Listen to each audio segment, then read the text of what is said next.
Hello friends, welcome to L S coaching. Myself doctor Lavesh Tyagi. और आज हम आपके लिए लाए हैं एक special topic, molecular orbital theory. Okay, MOT, molecular orbital theory. ये बहुत ही ज़्यादा इंपॉर्टेंट टॉपिक है नीट के पर्पज से, और ये समझ लीजिए हर साल इसमें से क्वेश्चन आना ही आना है। तो एक छोटा सा एग्जाम्पल ले लेते हैं, इसका क्वेश्चन कर लेते हैं थोड़ा सा। जैसे सपोज करो हमको दे रखा है C2 दे रखा है, C2, ठीक है। तो C2 में कितने इलेक्ट्रॉन होंगे? कार्बन कार्बन मतलब तो इसके अंदर होंगे 12 इलेक्ट्रॉन। अब 12 इलेक्ट्रॉन के लिए हम क्या करेंगे, 14 वाला लगाएंगे, क्योंकि 14 से नीचे वाला। ओके, तो sigma 1s2, sigma anti bonding 1s2, sigma 2s2, sigma anti bonding 2s2। Okay, यहाँ तक का हो गया। फिर इसके बाद क्या हो जाएगा, पाई 2px और पाई 2py। इसमें कैसे करेंगे, 1 1 प्लस 1 प्लस 1, तो इसका इलेक्ट्रॉनिक कॉन्फ़िगरेशन होगा। इसमें एक चीज समझ लीजिए कि ये जो 1 प्लस 1 लिखा है, इसको ये क्या कहते हैं, अगर इसमें कहीं पर एक होता खाली बस, तो इसको अनपेड इलेक्ट्रॉन बोलते हैं। लेकिन अभी तो फिलहाल ये पेड़ है, कोई दिक्कत नहीं है, ठीक है ना। यहाँ तक का हो गया। तो इस तरीके से हम इसको इलेक्ट्रॉनिक कॉन्फ़िगरेशन लिखते हैं। ओके, तो मेन चीज है वो है एग्जाम। ओके, तो नीट के एग्जाम में क्या आ रहा है, ठीक है। अब नीट के एग्जाम में अभी तक तो इसमें ज़्यादा कुछ खास नहीं था, लेकिन अब जो मैं बताने वाला हूँ वो चीज़ है एग्जाम पॉइंट ऑफ व्यू से इम्पोर्टेंट। ओके, तो उसको थोड़ा फोकस कीजिए। तो नीट के एग्जाम में क्या आता है, नीट के एग्जाम में आता है bond order. Okay, bond order, एक तो ये चीज़ आती है, एक तो आता है बॉन्ड ऑर्डर निकालने के लिए आता है, और एक आता है पैरामैग्नेटिक डायमैग्नेटिक। ओके, पैरामैग्नेटिक और डायमैग्नेटिक, ठीक है। और एक कलर्ड और कलरलेस। इतने में से क्वेश्चन आता है बस, ठीक है।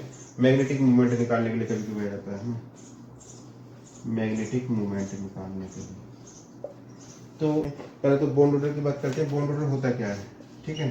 तो बॉन्ड ऑर्डर, ठीक है, बॉन्ड ऑर्डर इक्वल टू, इसको BO लिख देते हैं हम, equal to NB minus NA by 2। Okay, मतलब क्या होता है कि बॉन्डिंग में से एंटी बॉन्डिंग घटा देंगे और उसको डिवाइड कर देंगे 2 से, इसको बॉन्ड ऑर्डर बोल देते हैं। तो अगर सपोज करो आपका बॉन्ड ऑर्डर BO आता है 1, इसका मतलब आपके पास क्या है, सिंगल बॉन्ड। ओके, तो सिंगल बॉन्ड। अगर बॉन्ड ऑर्डर आपका होता है आता है 2, तो इसका मतलब होगा double bond. Okay, double bond आपके पास पे है, जैसे डबल बॉन्ड किसकी वजह, oxygen, double bond oxygen. Okay, तो ये बॉन्ड ऑर्डर जो होता है, बॉन्ड का क्रम होता है ट्रिपल बॉन्ड, मतलब जैसे कि nitrogen triple bond nitrogen. Okay, देखिए ये मॉलिक्यूल है, ठीक है। तो इसमें ट्रिपल बॉन्ड हमको तो पता है, ट्रिपल बॉन्ड क्या है यहाँ से पता चलता है, ठीक है। बॉन्ड ऑर्डर 3 जो है। ओके, अब ये बॉन्ड ऑर्डर कैसे निकालेंगे जरा देख चेक कर लेते हैं। सपोज करो इसी का देख लेते हैं, नाइट्रोजन, ठीक है। 14 हमारे पास इलेक्ट्रॉन हो गए यहाँ तक। 14 में से बॉन्डिंग कितने, एंटी बॉन्डिंग कितने, है ना। तो इसकी बात कर रहा हूँ मैं, नाइट्रोजन की बात कर रहा हूँ। जरा देख लेते हैं बॉन्डिंग कितने हैं, दो तो ये रहे, दो ये रहे, ठीक है। ये वाला बॉन्डिंग और ये दोनों, ठीक है। तो 2 2 4 और 2 6 2 8। ओके, और 8 तो 10। तो बॉन्डिंग कितने हो गए, NB कितना है इसमें, NB है 10। ओके, और एंटी बॉन्डिंग कितने हैं, 2 और 2 4। ओके, Na कितना है, 4। तो बॉन्ड ऑर्डर कितना आ गया, 10 minus 4/2। Okay, 6/2 equal to 3। Understand, यहाँ से निकाल लो ना डायरेक्ट, ठीक है। तो इसका मतलब 3 आ गया। तो 3 आने का मतलब क्या होगा, इसका बॉन्ड ऑर्डर कैसे हो गया, 3।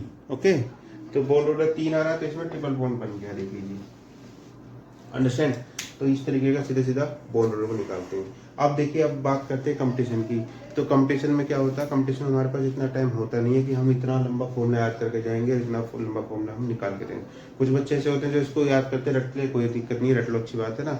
तो रटने के बाद क्या कि फिर उसको वहाँ पर लिखोगे, लिख के फिर कैलकुलेट करोगे, फिर निकालोगे, इतना टाइम नहीं रहता है, ठीक है ना। तो कंपटीशन में हमको सबसे पहले टाइम बचाना होता है। तो उसके लिए हमारे पास क्या है, एक ट्रिक्स है। ओके, एक शॉर्ट ट्रिक्स है, शॉर्ट क्या, वेरी शॉर्ट ट्रिक्स है, सबसे ज्यादा छोटी एकदम से फास्टेस्ट ट्रिक है। जैसे सपोज करो आपको क्या है, 14 इलेक्ट्रॉन दे रखे हैं, ठीक है, 14, तो 14 का जो बॉन्ड ऑर्डर है वो होता है 3.0। ओके, 14 इलेक्ट्रॉन का 3.0, ठीक है। और ये बॉन्ड ऑर्डर लिख लेते हैं इलेक्ट्रॉन, ठीक। हम चाहे तो एक चार्ट सा बना लेते हैं सीधा सीधा सा, और इसको बीच में रख लेते हैं 14 को। अब देखो, इसके इधर चलोगे और इसके उधर चलोगे, दोनों तरफ क्या है, 0.5 का डिफरेंस करना है, 0.5 का, ठीक है। जैसे कि सपोज करो ये 15 है, 15 इलेक्ट्रॉन अगर होता है 1.0, सिंपल। तो इस तरीके से हम इसको मेमोराइज कर सकते हैं कि जितने टोटल इलेक्ट्रॉन हो उसके हिसाब से आप निकाल लेंगे बॉन्ड ऑर्डर। तो आपको बस एक याद रखना है नाइट्रोजन का, ठीक है। नाइट्रोजन कितना होता है 14 के हिसाब से हमारा जो 3 आ गया, ऊपर कम कर दो 0.5 का, 0.5 का, 0.5 डिफरेंस, ओके, और नीचे भी 0.5 का डिफरेंस। मैक्सिमम ये होता है, ओके। मैक्सिमम हमारे पास क्या होता है, 3 होता है। तो ये मैक्सिमम बॉन्ड ऑर्डर आ रहा है, तो मैक्सिमम बॉन्ड ऑर्डर आने से क्या पता चला कि हमारे पास मैक्सिमम कितने बॉन्ड है, ट्रिपल बॉन्ड ही बन सकता है, ओके, मैक्सिमम बॉन्ड। इसलिए 4 बॉन्ड नहीं रहते ना, कहते हैं कि 3 बॉन्ड रहते हैं, ओके। तो ये था हमारे पास, ये बॉन्ड ऑर्डर हमने बता दिया आपको, ठीक है। और बॉन्ड ऑर्डर के बाद एक चीज रहेगी इसमें, पैरामैग्नेटिक डायमैग्नेटिक में बता देता हूँ। अगर अनपेड इलेक्ट्रॉन होंगे तो पैरामैग्नेटिक, अगर अनपेड इलेक्ट्रॉन नहीं होंगे तो डायमैग्नेटिक। तो उसके लिए आपको पूरा इलेक्ट्रॉनिक कॉन्फ़िगरेशन करना पड़ेगा, ओके। तो एक चीज और है, क्वेश्चन ये आ जाता है कि एक क्वेश्चन बनता है कि एग्जिस्ट और नॉट एग्जिस्ट, एग्जिस्ट, ओके, और नॉट एग्जिस्ट। एक क्वेश्चन आता है, वो 4 ऑप्शन दे देता है कि जैसे उसने दे दिया He plus, He plus plus, ऐसे करके कोई क्वेश्चन He2 प्लस प्लस, है ना, ठीक है। ऐसे करके क्वेश्चन उसने दे दिया और पूछा कि बताओ कि निम्न में से कौन सा जो एग्जिस्ट नहीं करता है, एग्जिस्ट नहीं करता। तो सीधा सीधा कंसेप्ट है, जिसका बॉन्ड ऑर्डर 0 आ रहा है वो एग्जिस्ट नहीं करेगा, ठीक है। बॉन्ड ऑर्डर इक्वल टू 0, अगर किसी का बॉन्ड ऑर्डर 0 आ रहा है तो इसका मतलब क्या हो गया, डज, ठीक है, डज नॉट एग्जिस्ट, या सीधा सीधा कर लो नॉट एग्जिस्ट, मतलब वो स्पीशीज नहीं पाई जाएगी जिसका बॉन्ड ऑर्डर 0 होगा, ठीक है ना। और दूसरी बात, बॉन्ड ऑर्डर 0 होगा वो नहीं पाई जाएगी, और जिसका बॉन्ड ऑर्डर फ्रैक्शन में होगा, बॉन्ड ऑर्डर फ्रैक्शन में होगा, वो अनस्टेबल होगी, ठीक है। तो स्टेबल क्या होगी, बॉन्ड ऑर्डर मतलब इंटीजर होगा। अगर बॉन्ड ऑर्डर जैसे सपोज करो आपका 2 है, 3 है, 1 है, तो ये सब क्या है, ठीक है, ये सब क्या है, ये स्टेबल स्पीशीज में आ जाएंगे, स्टेबल स्पीशीज, ओके। और अगर फ्रैक्शन में होगा बॉन्ड ऑर्डर, है ना, फ्रैक्शन में, तो ये रहेगा अनस्टेबल स्पीशीज, ठीक है। बॉन्ड ऑर्डर का में हो, फ्रैक्शन में हो, इंटीजर में होगा तो स्टेबल और अनस्टेबल, ओके। एक चीज ये समझ में आया। एक बात और है इसमें, अनस्टेबिलिटी एक चीज और डिपेंड करती है। अगर कोई पूछेगा अनस्टेबल है तो अनस्टेबिलिटी हम सीधे सीधा काउंट कर लेंगे, बॉन्डिंग और anti bonding, okay, anti bonding.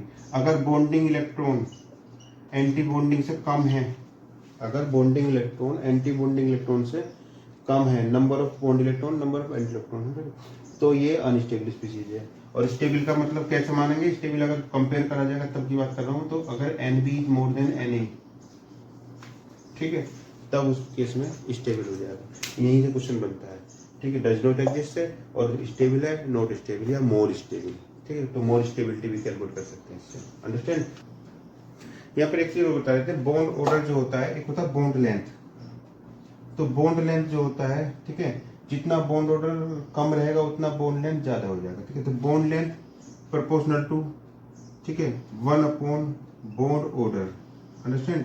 Bond order का उल्टा बॉन्ड लेंथ होता है, क्योंकि सिंगल बॉन्ड बड़ा होता है, ओके। और ये जो एक होता है बॉन्ड स्ट्रेंथ, ठीक है, तो जितना बॉन्ड लंबा होगा उतना स्ट्रेंथ कम हो जाएगी। तो डायरेक्टली हम बोल देते हैं डायरेक्टली बॉन्ड स्ट्रेंथ, ओके। एक फॉर्मूले बन जा रहे हैं हमारे पास में, बॉन्ड ऑर्डर का और बॉन्ड स्ट्रेंथ का उल्टा होता है, ठीक है ना। तो ये क्वेश्चन भी पूछ सकता है, बॉन्ड लेंथ भी पूछ सकता है और बॉन्ड ऑर्डर भी। तो ये सब था इसमें जो मॉलिक्यूलर ऑर्बिटल थ्योरी में। तो आई होप आप लोगों के समझ में आया होगा, ठीक है ना।